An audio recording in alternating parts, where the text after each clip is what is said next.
Welcome everybody to our first ever talk in the Circular Fashion 2050 initiative. This is a very unique partnership that we have built between NewChip, the NewChip Accelerator, and Dhana. For context, the NewChip Accelerator is one of the leading online accelerator programs worldwide. We are remote, we are online. Our mission is to make a world a better place through entrepreneurs that have a global mindset and that want to make a global impact. To date, we've worked with over 750 startups in 35 countries, in over 200 cities, in over 20 industries and verticals. And fashion is just one of them. We're very, very fortunate that we had a chance to meet Dhana. Dhana is an alumni of the NewChip Accelerator, very successful company that piqued our interest and inspired us from very early on in her cohort.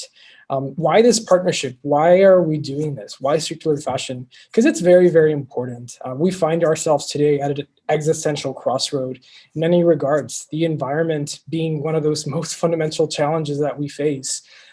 Fashion is a very glamorous and amazing industry to the end user, but if you understand the industry, you know that there is a lot that goes behind the scenes. And oftentimes, those processes that go behind can be pretty destructive to the environment and to the economy. So we recognize that there is a lot of potential. There's a lot of change that needs to happen in this industry. And we know that we can accomplish that if we start taking those steps today, which is why we are launching this initiative, which is why we're going to be having these talks every month with Shamini and special guests. Before we jump right into the conversation, I wanted to give quick introductions for both Faith LeGendre and Shamini Dhana. Faith is an accomplished strategist with over 15 years of experience with over 200 organizations worldwide via innovative and pioneering business approaches that actually drive results. Faith has driven successful circular economy initiatives with consumer packaged goods or CPG companies, fashion, and other industries. She has also authored a circular economy publication. Faith truly believes that we can bring the global circular economy to fruition together by strategically connecting our everyday things, designers, and people in a much more engaging and meaningful way. Which ties into the subject of today's discussion, Internet of Things. Shamini Dhana is the founder and the CEO of Dhana Inc. It's a certified B Corp and a fashion technology company. Dhana is transforming the customer experience from zero waste designs to social and environmental impact via circular fashion. Dhana's technology platform empowers the consumers to co-create their own future fashion as a designer, which is super innovative.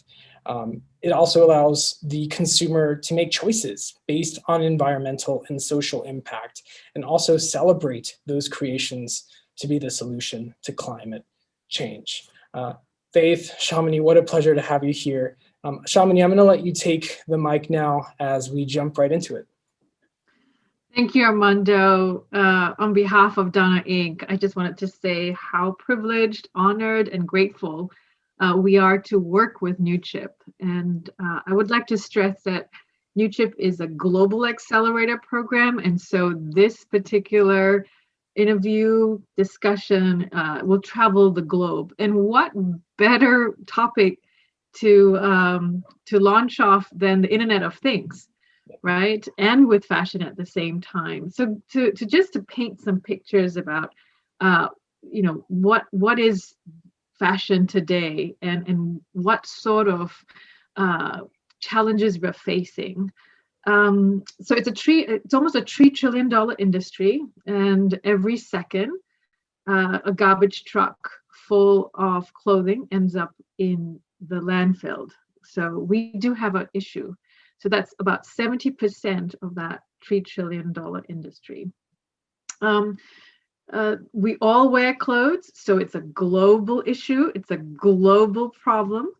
And with the Internet of Things coming to bear, we really have an opportunity now for the fashion industry to lead the charge and combining how we navigate the waters, the air, the land, so that we can do consumption and be very conscious. And this is one of our manifestos of why we launched this program, which is Circular Fashion 2050. A lot has happened in the last 30 years in fashion, no doubt.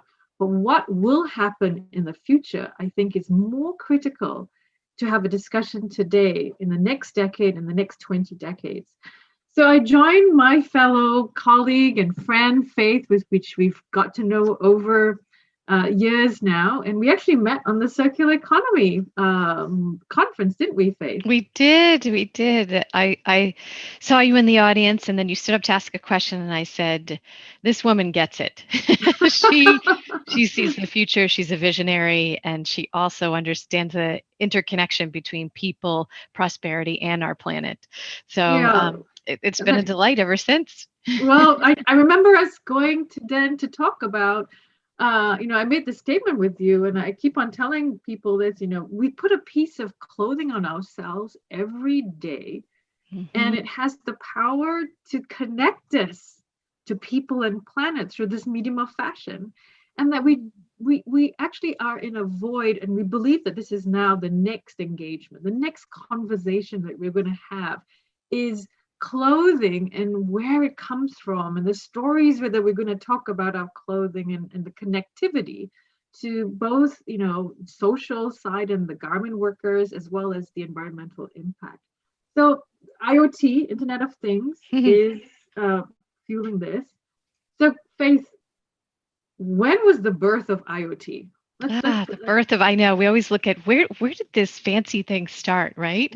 And so I'm a fan of Wikipedia. I think it's great because it's people communicating and sharing their knowledge. So I'm just going to talk about what Wikipedia says it was. And they said that it came about as early as 1982. And it was when there was a Coca-Cola vending machine at Carnegie Mellon. And that was kind of the first internet connected appliance.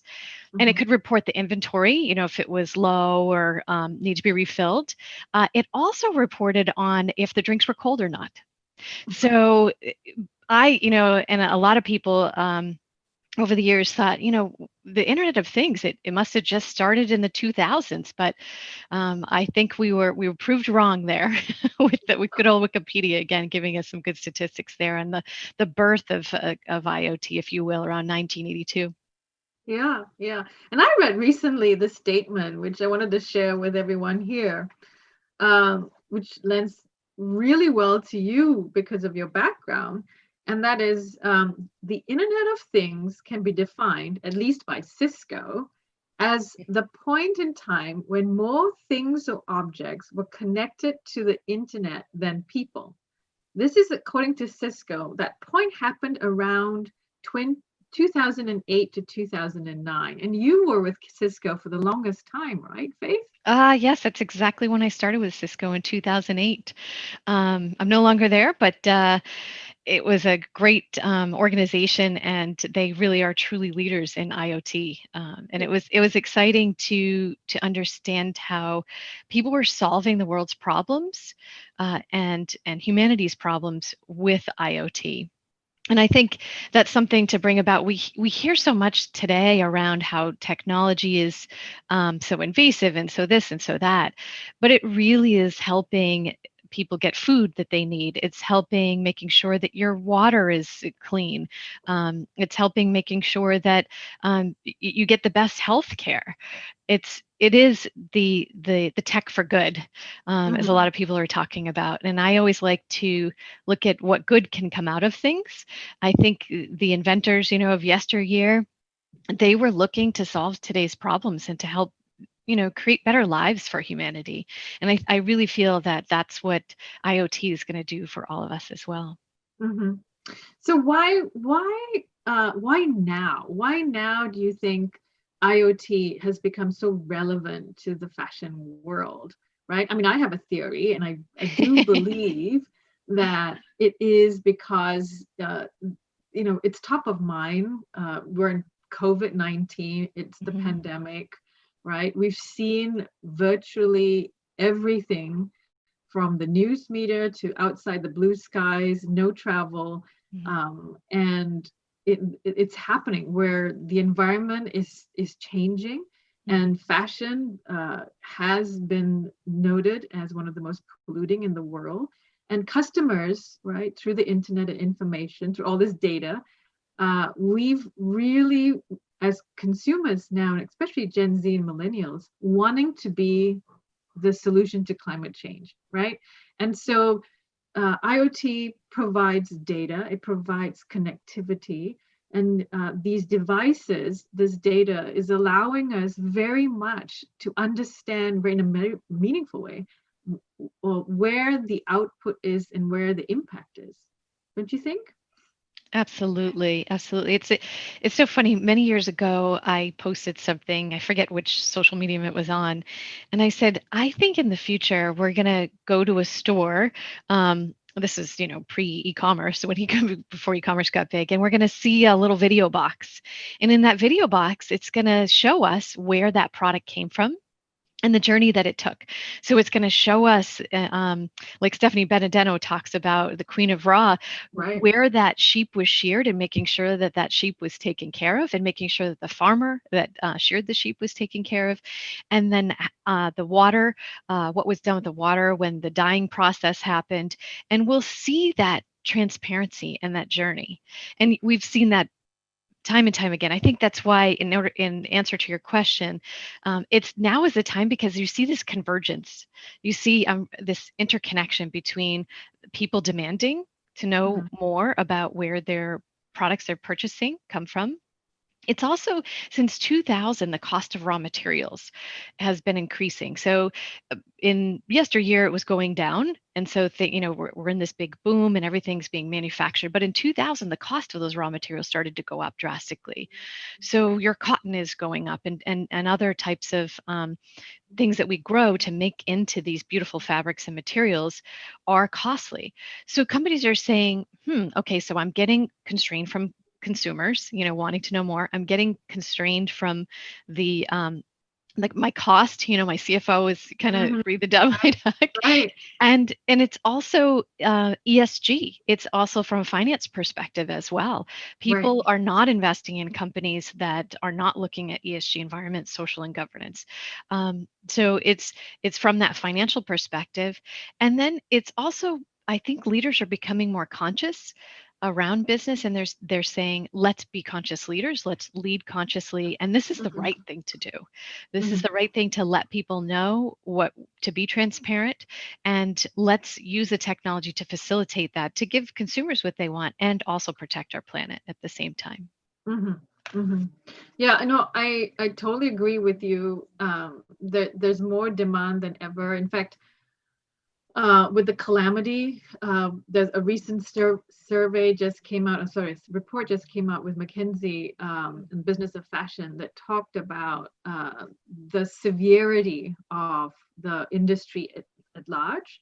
And it's going to be anticipated 20% drop, which is about $400 billion in clothing, right? Sales. But it also points to, well, there's a drop in sales, but where is that going, right? I mean, where's that impact? And we just made the statement saying that more and more clothing, because it's fast fashion, is being sent to developing countries or to landfills or being burned. So with this drop, are we going to see the impact on people and the environment even more, right? Are fashion brands actually going to stop, or are they going to do something with the clothing they have? And so, it really brings up other issues, which is very pertinent here, and that is people want to know, right? Okay, so what are the brands doing, and how is it impacting on people? And so with the devices now connected to the internet, and going to the future, can we see clothing being interactive in a way that, in terms of where it's coming from, where it's going, and how can we connect them with the workers and impact score? One of the things that my company, Dhana, decided in 2017, as we pivoted towards circular fashion, is we realized that we did not want to do virgin resources anymore, and that there was enough, Fantastic. enough overstock materials to actually make new clothes. And so the fashion technology platform that we are developing and unleashing at the end of this year is to empower the consumer now, right? To utilize their wardrobes in a way so that they can either one, send it in, make new clothes using a technology platform, or borrow from the materials library using overstock supply in the current environment. And I use the word borrow because I like to see like it's going to be turning around once it's been recycled, it's coming back to the system. It's a closed loop system. And what we hope to do is then empower the customer now using technology to be connected now with the worker, having conversations, and also having a scorecard for the environment in terms of the impact, right? And we launched our first circular memory jacket this way, but now in the future you'll be able to do it online. And so that's proving a new mindset change, that you don't have to purchase new stuff. There's a lot of value in old. Exactly. And that's what we need to do. There's a website called Earth Overshoot Day, and I can paste that in the chat for people. Let me just go grab that real quick here from my notes so I can share this with all of you. And what this talks about is resources. The reason why companies need to all morph to do what you're doing, Shamini, is because our resources are not everlasting. They're not going to be here forever. So but have we reached the point of no return yet? Well, according to Earth Overshoot Day, we already have. According to on August 22nd of this year, we are now on borrowed time and borrowed resources. In fact, we're in the negative numbers. So we have to get that fashion back. We have to keep that fashion in the circular loop, be it within that own brand so that they get items back and then they make them into newer clothes for that new trend or fall season, or they're interconnected loops with other organizations. So there's a lot of people talking about, could this shirt be made out of something that could biodegrade in 5 more years after the person's done with it and be feedstock for a soil microbiome? That's fascinating, isn't it? Yeah. So, but would that come up? I can imagine could that kind of come up on your cell phone, or maybe in the future a gadget for that matter, a QR code being scanned perhaps? Oh, absolutely. Absolutely. So there's, companies that make different tags like Avery Dennison that I worked with, and they make a tag that has the RFID and it has the QR code. And the RFID is so that, larger companies can scan, 800 some odd pieces at a time coming back in. The materials recycling facilities for textiles can actually know what's coming back in, scan those and say, okay, I've got out of those 800, I've got 30 cotton, I've got 50 silks, et cetera. So it's good for the sorting as well for the reuse. But the QR code is for the person to pull when they want.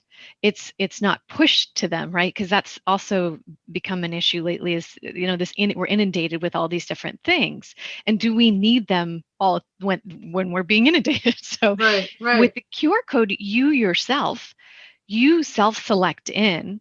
You say, I want to know more about the environmental impact of the shirt that I'm wearing, and I want to make good decisions on when I'm done with it, on where it can go. So people think, oh, I give it to charity. All the time I hear this. Oh, I give it to charity. And I said, did you know that 90% of what is given to charity in the United States winds up in incineration or landfill? Right. And the look on the face, they're like, well, the next question is, what do I do? Right. So that's why we need things like the QR code that can tell us, okay, we know your geolocation because you've shared it with us right now at this time. there happens to be a bin, like a TerraCycle bin or something, in a store right near you, where you can drop it off. Or you can, here's an address where you can mail it back in with a reusable shipper from like Lime Loop. Yeah, So exactly. there's lots of ways to connect up that information. It's information that people are missing. People Yeah, don't want to do wrong. They want to do the right thing by people and the planet, but they don't right, know what to do at that current time. And so with a right. QR code and these other connections like NFC, near frequency communication tags, we can understand and communicate the right information at the right time. Yeah, yeah. No, I think those are very salient points. By just telling that story, it actually addresses the issue of traceability, transparency, things that we are, as consumers, are so seeking, right? At this point, data at our fingertips. It's all coming to bear. I wanted to touch on authenticity, right, Mhm. as well. So, now with what's going on in the world today, we have a lot of online platforms that have, like the Real and Mhm. ThreadUp. The secondhand market is just booming. It's Yes. said to be $51 billion. Authenticity is, how do I know when I purchase something, even if it's secondhand, that it's actually the brand, right? Um, and one of the things that we're looking at is the whole concept of blockchain, right? And blockchain allows that to happen from the get-go. In fact, we launched the circular memory jacket as part of our circular memory collection that's coming out next year. Um, and we envisioned celebrities, for instance, Mhm. like the Beatles or Mm. David Bowie fans or Rihanna, coming and taking their world tour T-shirts and even sports jersey and putting it into there. And when a celebrity does that, it's for purchase because it's definitely unique. How do we know whether when I'm about to purchase something, it's actually that? And that's the power of blockchain. It's Mhm. again power of IoT. And then when we see the magnitude of something like that in a upcycle recycle product, right, that has now given meaning because that purchaser, that user, has placed his or her value and her memories into a piece of clothing that now can talk about millions of stories, infinity and beyond, especially when you're able to share it through the years. This is the power of fashion. I truly believe, Mhm. when you can tell your stories through clothing, we're gonna embark on a whole digital revolution, Mm. virtually as well. That digital revolution gives the meaning to the clothing. Right now, people just throw on clothes. And I was thinking about this the other day.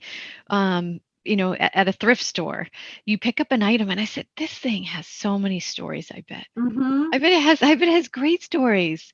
Like they wore this at their daughter's wedding, or this was a special T-shirt. With a fishing trip with dad. And I think that's what makes clothing so meaningful, is when you tell those stories. I know my grandmother had passed away, and I saw online that you had the circular memory jacket, and she had left a few things, and my sister gave me one of them, and she loved to sew.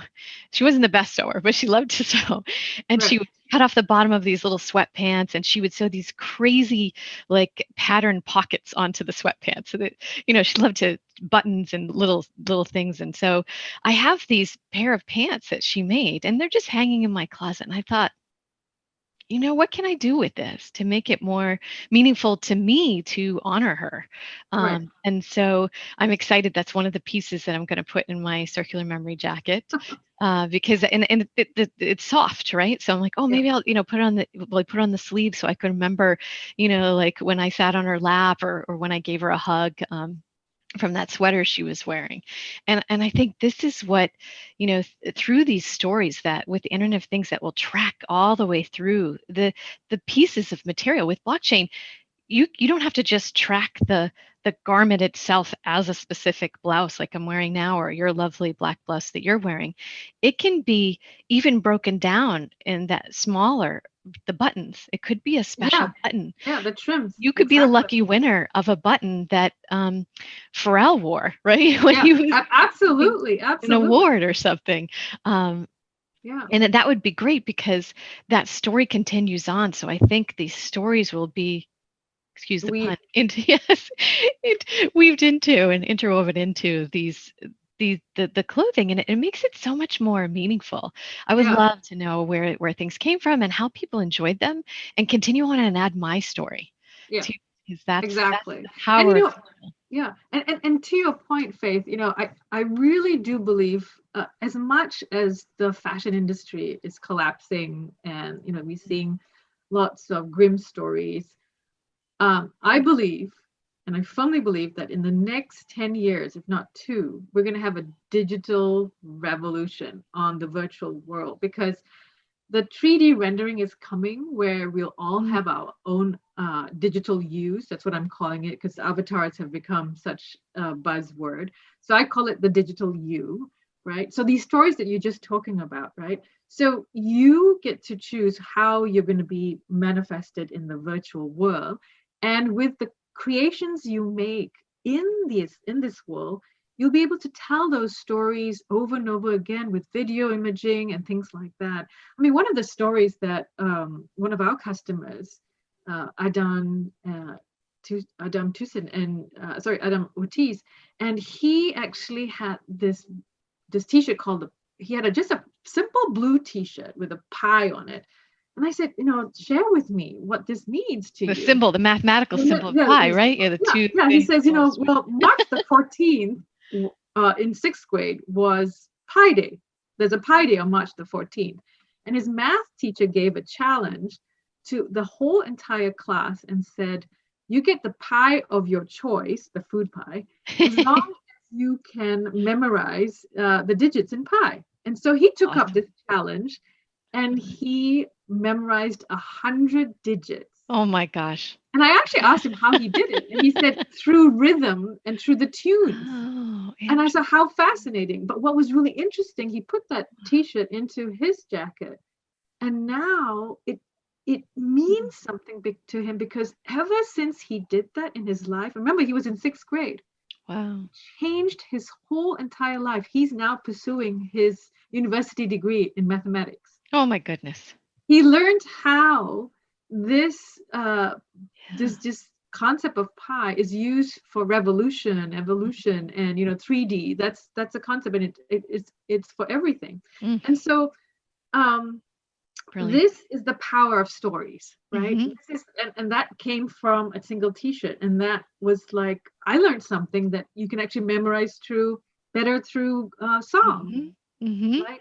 And so I think that these are Mm, meaningful discussions that we really have the power to share and impact the world. And then in another way, we asked them, his family, would you like to know who actually made your clothing? And they said, of course. In the Mexican tradition, you honor the people along mm, the way. And I said, beautiful. we're doing that too. And what they wanted to do was show gratitude, because he's now wearing his jacket through fall and winter. But every time he now experiences a new adventure, he's taking photographs, videos. Wow. That means something to the people who made the clothes for Right. him. It And circles back around. It's closing connecting the them people. together. Right. Hmm. Well, that's the Internet of Things there. Yes, absolutely. Technology has enabled us to connect with people and connect with people in really meaningful ways like this. Right. I'm very passionate about knowing who designed my clothes, and I can't wait till everything in the future in 2050 that Yeah. we know, like there's a person behind that shirt, and they took time to design it, and they took time to sew it, and they took time to, and someone took time to deliver it to you. Even I always, we're talking about essential workers, and we're talking about people, who deliver your mail, and we're saying thank you. And I think this whole thing, I say thank you through the window, but wouldn't it be nice if I could thank my mail person and say, you know what, you delivered this really cool package and I was really excited about it. And thank you for all that you do. All of these different touch points throughout the entire life, that whole regenerative life of what you wear, of how you adorn yourself and create art upon your body is brilliant. No, absolutely. I mean, let's talk about the next 10 years. What do we see happening in fashion in next 10 years, and then next 20 and next 50? Do you want to start? I mean, I have so many different ideas here. Oh no, I think you should start because you're the one that turned me on to that book. Yeah, about the future. Yeah. So let's start with one, right? In the future, not too far away, you'll be able to go online, pick the designs you want, from a whole slew, a marketplace of designers will be there, right? With their own designs. You pick that. You also pick the materials that you want to be part of that design. Now, when you need to produce it, it will be in 3D printing. So just like USPS stores and FedEx stores, you can actually go pick up your item in the future, which is your piece of clothing. Of course, the material has to get there. But when you create, this is called co-creation, right, with value. When you actually get online and you're picking your designs using materials you want, that is your creativity being injected into your clothing. That means something to you, right? So you're not going to look like anyone else, first of all, because you've put your own effort to it. I truly believe when you do that, you can put the pause button in now, and you really will value that more than ever. So you don't really need it tomorrow. You can need it maybe in 2 weeks, right? Of course, there is the power to want it, expedited. But really, I think the pause button is starting to happen. So that's one, which is 3D printing across, the globe as well. It reminds me of all the stores I've been in. I've heard people picking up clothes and they're like, well, I like this, but the button's in the wrong place. It's really not the color I was looking for that matches my skin tone. It's, it's interesting. So when, I think a lot of people buy fashion and they settle. They settle for, oh, I'll just get it tailored, and it just sits in their closet for a year like me. Right. And I think, so when you meaningfully and co-create, as you're saying, with the designer, and I think that's brilliant because you're making something that fits to your body, fits to your needs. And then I think it's great too, because I think there's so many designers in the world that we're not really utilizing. And we change. I'm now in my 40s and I changed my style a little bit, right? Right. I'd love to work back with that same designer and say, hey, you remember the shirt that we created 10 years ago? Well, I'm really looking to kind of change it because I've changed my career and I want to, use more sustainable fabrics or use some buttons that were made out of some plastic that was, found on the beaches. Can you help me redesign this? Can you help me repair this? And just keeping that clothing item that suits me and just keep morphing it and evolving it and changing it, whether it be the fabrics or the accoutrements that are on it. Yeah. And then and also sharing it with generations to come, right? I think that's so important. I think the other exciting thing, I'm sure a lot of women would love this, or people who are fashionistas, is what we call the virtual personal stylist, right? Using AI intelligence, where you would then have, just like Siri, which, you can do that with, your coffee pot or calling somebody on your phone. What will happen in the future is that your virtual personal assistant will be connected to your virtual personal stylist. And based on your data, your travel, how you're going to play, where you're going to go, your stylist on the cloud will know your whole entire wardrobe and organize it for you. We'll pick the clothes for you because your wardrobe will now be on the cloud, right? And that is the power of technology and enabler. But more importantly, it frees you up, right? Your next decision is going to be a conscious one when it comes to either purchasing the next garment, you're going to say, bring so and so place, pick up 10 outfits for me. It will do it. Oh, it will know you're going there because it's already integrated with your calendar and knows you're all, which I like because we spend so much time now, calendaring, organizing, planning, thinking. I just think we could have solved all the world's problems if we took all the time that people spend in front of their closets figuring out what they're going to wear for the day. And then half the time you put it on, and if you're in an apartment building, right, where you don't have windows or whatnot, maybe your window goes to the inside garden, so you can't really see too much. And you go outside and you're like, oh, I got to go back and change, right? Because the weather's, a little different than I thought it was going to be.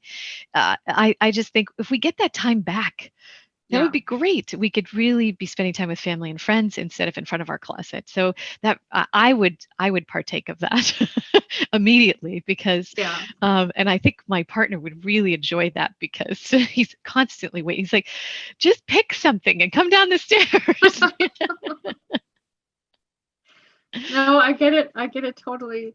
So, would we have more racks? Would we have retail stores in the next 20, 30, 40 years? No. Thank goodness, too. I just can't wait. I go into these big box stores now and I see, like rows, feet. I keep walking, I keep another foot, and it's just clothes. And I'm like, there is no meaningful connection here. There's no use of data here. It's just like, spray a bunch of clothes out and pray that you sell them, right? Spray and pray methodology. It doesn't work. And I think in the future, we won't have that. I think, like you said, it'll be co-designing with your designer of choice so that you can build that personal connection. You're also meeting with your stylist. I had heard too, from a leader in retail over in Ireland that they were looking into getting sustainability style consultants. Okay. Because their clients were saying, I'm interested in a new winter coat. Right. However, I would like it to be sustainable, fair trade, et cetera, et cetera. And I don't have time to look at all this stuff, but my requirements and me as a person. So filters, yes, and they have them for homes now too. People are styling for homes to be, the paint is no VOC, et cetera. So it's the same thing with fashion. So you'll have that virtual assistant, and that virtual assistant, mine, I would hope, would be a very conscious people and planet person that I would match up with. And I'm sure the AI could match us up as well. Oh, absolutely. Definitely will do so. Yeah. So, I mean, I cannot imagine in the next 10, 20 years, people wearing clothes that look like each other. I really think the on-demand, unique, everyone will have their own, it will match your identity, right?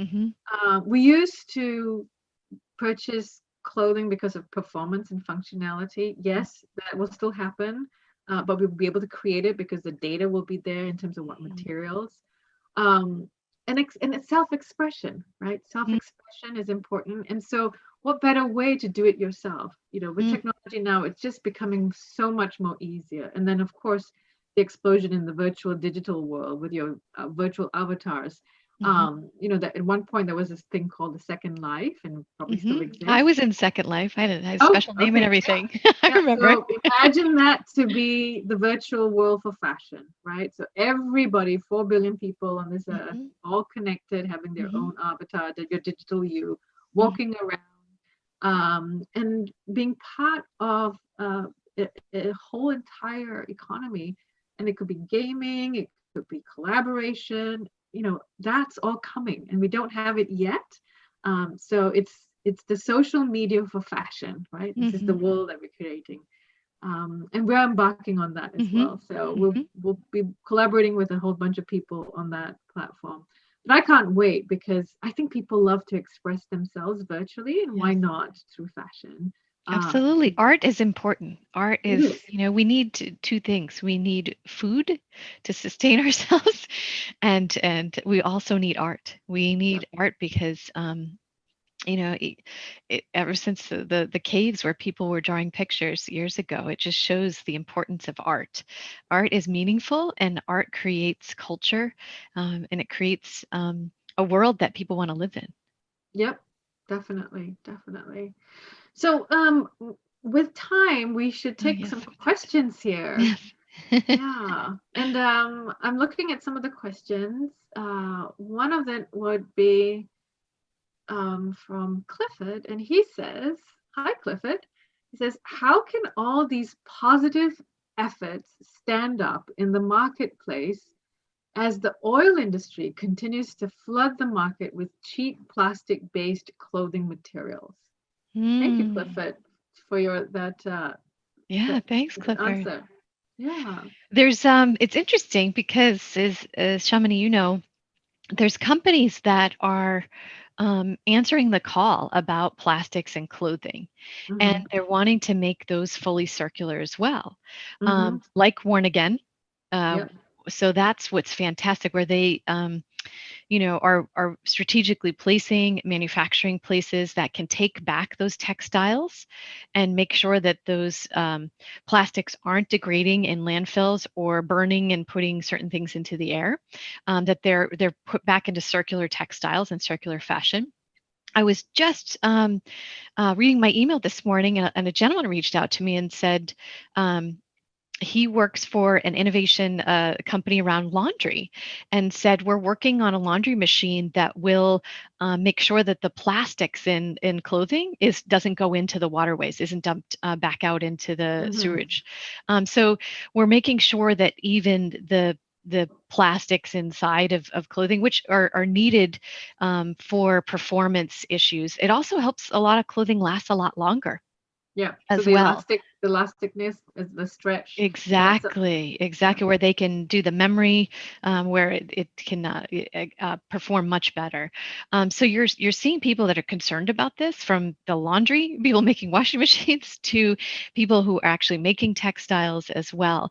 And so once you have that closed loop of the circularity with the textiles, with companies like Worn Again, then the oil industry that wants to produce virgin, there won't be a market. That's the Yeah. best way to answer that, is Yeah. if we stop the market for virgin, and I might be being a little too brave and bold here, but that's me. No, I'm with you. I'm so with you. I mean, there's enough polyester clothing in the world now. So as Exactly. long as we can keep recycling Yes. that in a circular way, which we're all doing it, including with repurposing the fashion, Hmm. then the demand will just stop, in terms of Exactly. getting more polyester involved. Hmm. And that's the power of technology, to provide that kind of data and provide Hmm. the connectivity, so that the consumer now knows these, you know, the challenges that the earth is feeling because of the fashion industry. Yeah, for sure. Thanks for that question, Clifford. I'm Yes, a, I'm a big definitely. fan of what you're talking about. Yeah. So we've got a number of questions going on here. So the other one is, what are the biggest obstacles towards driving large scale adoption of fashion oriented IoT solutions? So, It needs to be seamless, and it needs to be super easy. mhm, So it's just like, when the car was invented, right? You got to get out there and you got to crank it. And now you just get in, and then you had to turn a key. Remember when we had to turn a key? Now we just get in and the key fob is on us, and then you would press the start button. So I think that fashion IoT needs to be like that. It needs to be just kind of out of sight, out of mind, but just flowing throughout your everyday. I think yeah, that'll make it a lot easier. Um, I think too that it has to have integrations. Integrations are really important. Like Shamini mentioned, the integrations with your Siri, with your Alexa. Hopefully she's not listening my Alexa box, because she's going to be researching things. When you have those integrations, it's so much easier, right? When it's integrated with your calendar, so it knows where you're going, like you talked about earlier. Um, when when it makes life easier, when technology and IoT make life easier for us, that's when you see the adoption. yes, yes, it's seamless. I love that. Absolutely. So here's another question. How does the advent of 3D printing impact the future outlook for mom and pop fashion designers who create and produce themselves garment by garment, would there be a design co-creation? Absolutely. Yeah. Yes, There's definitely. I know of a mom and pop actually in Brooklyn, and they 3D print socks and sweaters for people. Ah, okay. And it's Yeah. just her and her husband. Yep. Yep.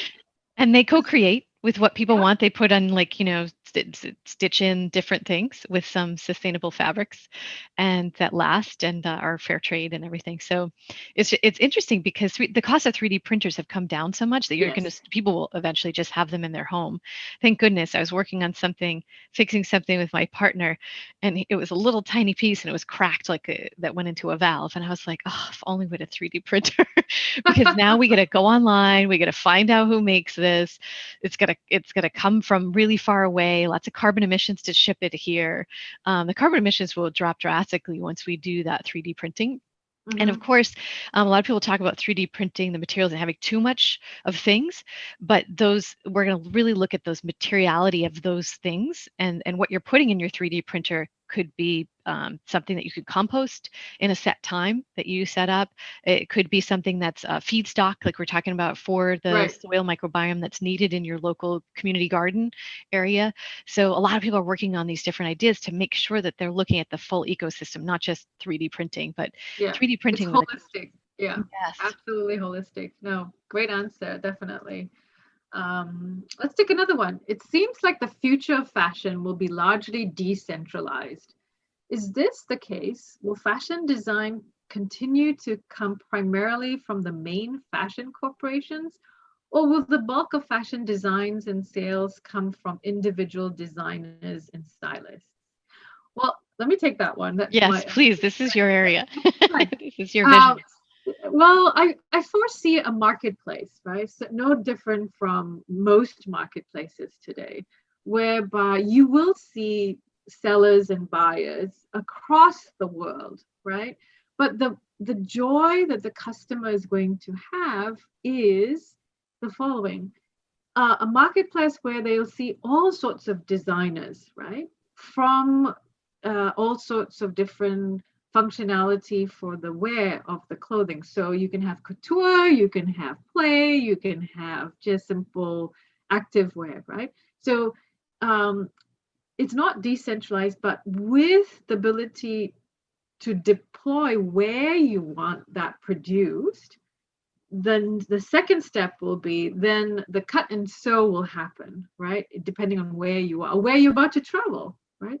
So I think it actually connects people even more, right? So it's a connectivity that we have not actually experienced yet, right? And a choice and a variety that will be on demand, but in a way that you will be sold to because of the internet as it is, but in a way that will be a lot more conscious, right? So now, it allows for plug and play anywhere in the world. So you will maybe know a wonderful designer, right, in Brazil, for instance, right, who has the next best thing for you in terms of designs. But you want that to be the design itself could have materials coming from Africa, right? And so that's available, but you put it together and you make it here in the US, right? And so, yes, there will be carbon footprint, but that also will be offset because you will have technology in order to know how much that needs to be offset as well. But that is today all what we think is going to be possible in not too long future. Yeah.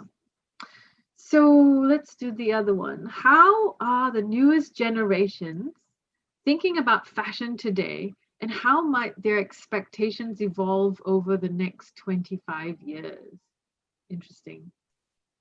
Yes, I The Gen Zs? yeah. Well, there's the millennials are actually turning in their 40s now, so they're getting older. And then you have the Gen Zs, and then there's also the digital natives, which are 24 and under. They grew up with digitizing of everything. Yeah. And so they're used to that. And their expectations of the next 25 years is that, yes, my closet will talk to me and tell me what to wear. My clothes will tell me where I can get get them cleaned, where I can donate them responsibly. It will also tell me that full journey of where that and all the stories that go with it of where that clothing came from. Right. So I think that they're demanding that. They're used to it because these digital natives grew up with data. They grew up with so much more data than I grew up with. I'm kind of jealous. I want to go back, and be born later. But it's the data is and what they're understanding. And it's not just the transparency of the data, like saying this has a carbon footprint of XYZ, which a lot of brands you're going to see now on tags. So look on the tags, and cosmetics as well are starting to put out the carbon footprint of that specific item that you purchased. So you can go and purchase offsets, but people want clarity. They want a little bit more information, like analyze the information for me, like you're talking about, Shamini, with the scorecard. Tell me the water, the toxins, the carbon emissions, with the blockchain, with the scorecard. And then also clarity. Tell me how, in alignment with my core values that I've shared with you, that I can make sure that this particular item that isn't fully there to circularity or Yeah. isn't fully there to sustainability, how I, in line with my core values, can make sure that I do more good, over here in this area. So maybe it's water. There's a lot of brands working around clean water. There's a lot of brands working around food shortages and scarcity. So I think with this technology and the information and the data, this younger generation is really wanting to not just buy a shirt to wear it, but they want to make sure that something happened, to help as they were buying that. Maybe 25% of the proceeds go to clean water or food scarcity. Sure. Help. Yeah. No, I agree. I think and let's I have to inject the fun factor here, right? Yeah. Because so let's talk about the fun factor in terms of these kids and growing up, right? They understand that life is supposed to be joyful in a very conscious way. So with AI intelligence, you can actually tell your personal stylist, okay, look, I'm a Comic-Con fan, right? I love superheroes, right? So that go source the world, Etsy, thrift shops, everything will be online. Go get me 20 different Comic-Con shirts and stuff, and I'll make my next collection of Comic-Con, right? Love it. And that, because that defines me. I'm a superhero, and I will definitely wear the next 5 pieces of clothing all made of Comic-Con stuff, right? And so I see that happening, right? They're empowered to make change happen using secondhand clothing, right? Using the power of AI, right? And your personal assistant, and then coming up with unique pieces, borrowing designs from, after you get all those upcycled clothing, you go to this marketplace and go, now what kind of designs do I want? And I'm going to populate that and I'll produce it, right? And Absolutely.